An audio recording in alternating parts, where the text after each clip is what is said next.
suggest 2 changes to the city charter. You don't have any, that's fine too. So the city charter is currently in review. I think this is an important process. If I were to suggest 2 changes to the city charter, I think we need to clarify the mayor's veto power there. We've all seen that as a city. Another change that I would suggest to the charter is looking at the regulations for people who serve on boards and commissions. I know that recently there was an incident where someone who had been appointed to serve was told that this person was no longer able to serve because of a misinterpretation of some of the rules that were frankly unclear, but also made it seem that people couldn't serve on boards and commissions because of the very experiences that make their voices so important. So I need us to review those regulations, make them clearer, so that we can have people from all backgrounds and experiences serving our city. Thank you. Mr. Falcone.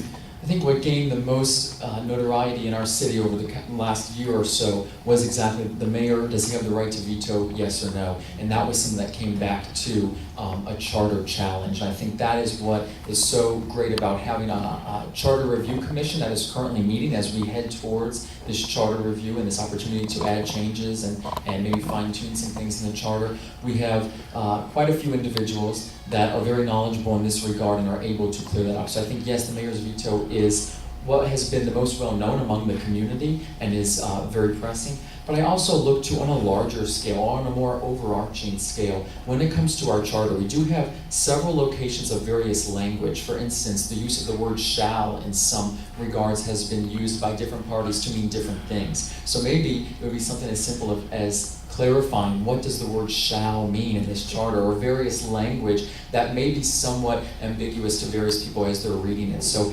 to fine tune some of that language, it's not one specific sentence perhaps, it's a more overarching initiative that needs to take place, but it's very critical when it comes to, it could touch every single piece of this charter, and it's vital that the language that is used is clear and easily understood by all parties involved.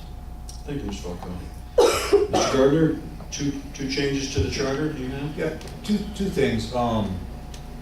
Everybody's mentioned the clarifying the power of the mayor to veto an action related to one of the 3 charter officers: city manager, city clerk, city attorney. Depending on how you read the charter, you can point to sections that will argue either way. That's a problem. The charter needs to be definitive that either the mayor does have veto authority in that instance, or the mayor does not have veto authority in that instance. I'm confident that the Charter Review Committee will be proposing something that will make that determination. They may even put out 2 options, goes either way, so the voters can pick. Another one that we actually need to deal with, and it's a little esoteric, the charter says that street trees are under the jurisdiction of the Park and Recreation Commission. In reality, they are handled by the Public Works Department. That was something we tried to square away 8 years ago. In the last charter review, the voters turned that down, I think, because they didn't understand how it worked. But that's one that I think we should clarify, just so we are actually operating the way our charter reads. And by the way, shall is defined already in our charter, as is may. May is permissive, shall is a requirement. Shall I go to you now?